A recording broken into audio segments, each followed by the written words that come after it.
Hello guys, आपका स्वागत है मेरे यूट्यूब चैनल गरिमा हिंदी एजुकेशन में। जैसा कि हम लोग रोजाना टीएसटी पीएसटी एग्जाम में पूछे जाने वाले कुछ प्रश्नों को हल करते हैं। इससे पहले हमने आदिकाल भक्तिकाल पढ़ लिया है। अब हम आज से स्टार्ट करेंगे रीतिकाल। रीतिकाल जो है ये टीएसटी पीएसटी का क्या है, एक महत्वपूर्ण भाग है। इससे बहुत सारे क्वेश्चन बनते हैं। आज का जो हमारा पहला क्वेश्चन है वो है रीतिकालीन कवियों की काव्य भाषा क्या थी? अवधी, खड़ी बोली, ब्रज भाषा या बुंदेली? तो देखिए, रीतिकालीन कवियों की काव्य भाषा के रूप में जो सबसे ज्यादा प्रमुख भाषा है वो क्या है? वो है ब्रज भाषा। क्या है? ब्रज भाषा। ऑप्शन नंबर 3 क्या हो जाएगा? करेक्ट हो जाएगा। ब्रज भाषा जो है वो क्या है? रीतिकालीन कवियों की काव्य भाषा रही है। तो ऑप्शन नंबर 3 हमारा करेक्ट हो जाएगा। अगला क्वेश्चन है, आचार्य रामचंद्र शुक्ल ने रीतिकाल का प्रवर्तक आचार्य किसे माना है? आचार्य केशवदास, मतीराम, चिंतामणि या बिहारी? तो देखिए, आचार्य रामचंद्र शुक्ल ने रीतिकाल का प्रवर्तक आचार्य जो है किसको माना था? चिंतामणि को। किसको? चिंतामणि को।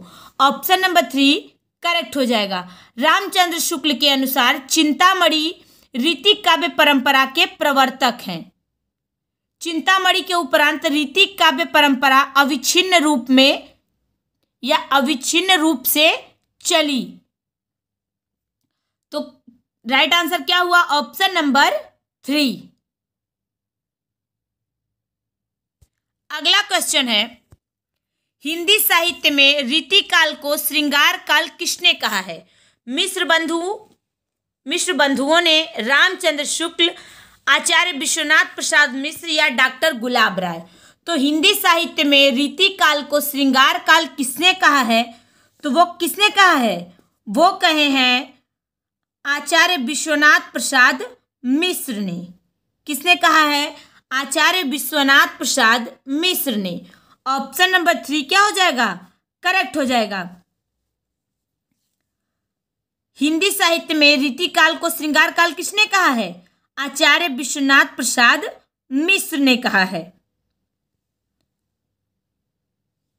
अगला क्वेश्चन है, किस रचना को छंदों का अजायब घर कहा जाता है? रामचरितमानस, चंद छंद बर्बन की महिमा, चंद छंद वर्णन की महिमा, रामचंद्रिका या पृथ्वीराज रासो? तो देखिए, छंदों का अजायब घर किसे कहा जाता है? तो वो कहा जाता है रामचंद्रिका को। रामचंद्रिका किसने लिखा है?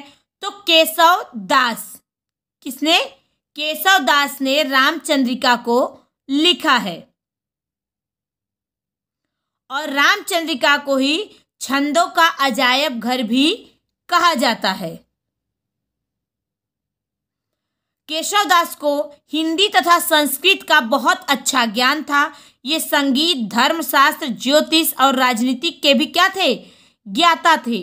और इन्होंने कई सारी रचनाएं लिखी, जैसे रसिक प्रिया, रतन बावनी, वीर सिंह देवचरित, जहांगीर, जसचंद्रिका। ये सारी किसकी रचनाएं हैं? तो केशवदास की हैं। यानी रामचंद्रिका जिसने लिखा है उसी की रचनाएं ये सब भी हैं। अगला क्वेश्चन है, कठिन काव्य का प्रेत किस कवि को कहा जाता है? भूषण, घनानंद, केशवदास या पद्माकर? तो कठिन काव्य का प्रेत केशवदास को कहा जाता है। कभी कभी ये क्वेश्चन घुमा के पूछ देता है कि केशवदास को कठिन काव्य का प्रेत किस कवि ने कहा है? तो इसका आंसर क्या होगा? तो देखिए, कठिन काव्य का प्रेत केशवदास को कहा जाता है, ये तो पता हो गया आप लोगों को।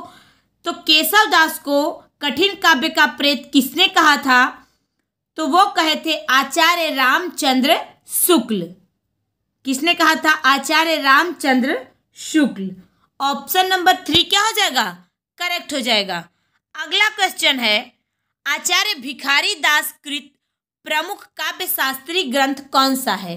काव्य प्रकाश, काव्य निर्णय, काव्यांग प्रकाश या फिर रस विमर्श? तो देखिए, आचार्य भिखारी दास कृत प्रमुख काव्य शास्त्री जो ग्रंथ है वो कौन सा है? तो वो हो जाएगा ऑप्शन नंबर 2 काव्य निर्णय। क्या है? काव्य निर्णय। भिखारी दास जो थे वो रीति काल के रीतिबद्ध धारा के श्रेष्ठ कवियों में से थे।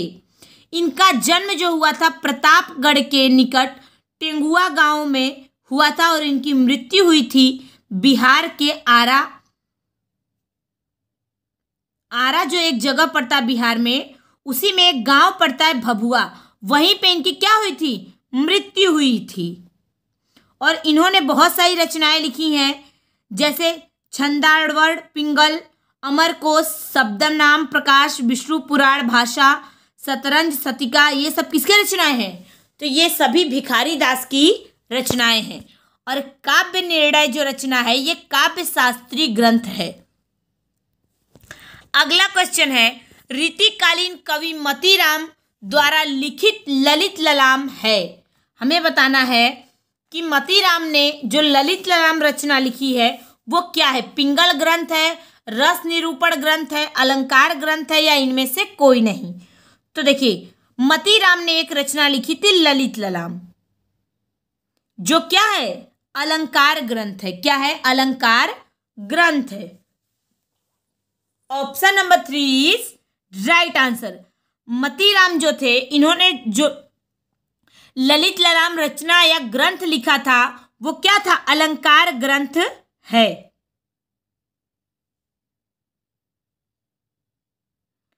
मतीराम और चिंतामणि त्रिपाठी एवं भूषण क्या थे? के भाई थे। क्या थे? भाई थे। और इनका जन्म कहाँ हुआ था? तो कानपुर में हुआ था। मतीराम ने बहुत सारी रचनाएं लिखी हैं, जैसे फूल मंजरी, रसराज, मतीराम सतसई, साहित्य सार, लक्षण श्रृंगार। ये सारी रचनाएं किसकी हैं? मतीराम की हैं। अगला क्वेश्चन है, केशव दास को किस वर्ग में रखना समीचीन है? रीतिबद्ध कवि, रीति मुक्त कवि, रीति सिद्ध कवि, या स्वच्छंदतावादी कवि? तो देखिए,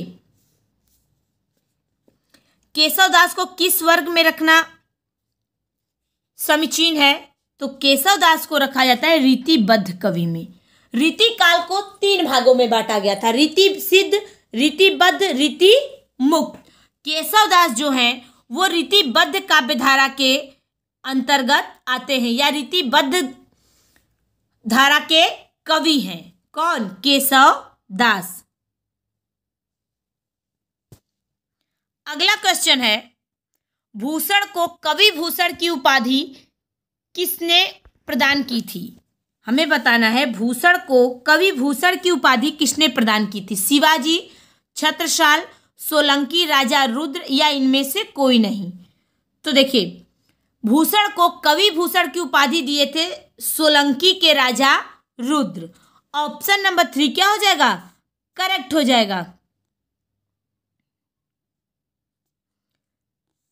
सोलंकी के राजा रुद्र ने उन्हें भूषण की उपाधि या कवि भूषण की उपाधि दी थी। इनका जन्म हुआ था 1627 में और इनकी मृत्यु हुई थी 1680 में। 1627 से 1680 जो हमने बताया, ये जो समय है इनका जन्म और मृत्यु नहीं है। ये समय, इस समय ये क्या थे? महाराज शिवाजी के आश्रय में रहे थे। कंफ्यूज हो गए थे हम। तो ये 1627 से 1680 के बीच जो थे ये महाराज शिवाजी के आश्रय में रहे थे। और इनका छत्रसाल बुंदेला के आश्रय में रहने का उल्लेख मिलता है। ये रीतिकाल के रीतिबद्ध काव्यधारा के कवि हैं। इन्होंने बहुत सारी रचनाएं लिखी हैं, जैसे शिवा बावनी, छत्रसाल दशक और शिवराज भूषण। अगला क्वेश्चन है, रीतिकाल के उस कवि का नाम बताइए जिसने वीर रस में कविता लिखी है। पद्माकर, भूषण बिहारी, या घनानंद? तो देखिए, रीतिकाल के उस कवि का नाम क्या है? तो वो है भूषण। भूषण जो थे ये वीर रस में कविता लिखते थे। किसमें लिखते थे? वीर रस में कविता लिखते थे। अगला क्वेश्चन है, शिवराज भूषण ग्रंथ शिवराजभूषण ग्रंथ में किसका विवेचन मिलता है? रस, ध्वनि, अलंकार या औचित्य? तो देखिए, शिवराजभूषण जो ग्रंथ है ये भूषण ने लिखा है और ये क्या है? तो अलंकार ग्रंथ है। क्या है? अलंकार ग्रंथ है। शिवराजभूषण में भूषण ने 105 अलंकार दिए हैं और कहीं कहीं एक अलंकार से एक से अधिक उदाहरण भी दिया है इन्होंने। तो राइट आंसर क्या हुआ? Option number 3। अगला क्वेश्चन है, गंग किस राजा के दरबारी कवि थे? राजा मानसिंह, महाराणा प्रताप, अकबर या पृथ्वीराज चौहान? तो राजा गंग जो थे किस राजा के दरबारी कवि थे? तो गंग थे। गंग पहले जाति के ब्राह्मण थे। ये अकबर के दरबारी कवि थे। किसके? अकबर के। Option number 3 is right answer.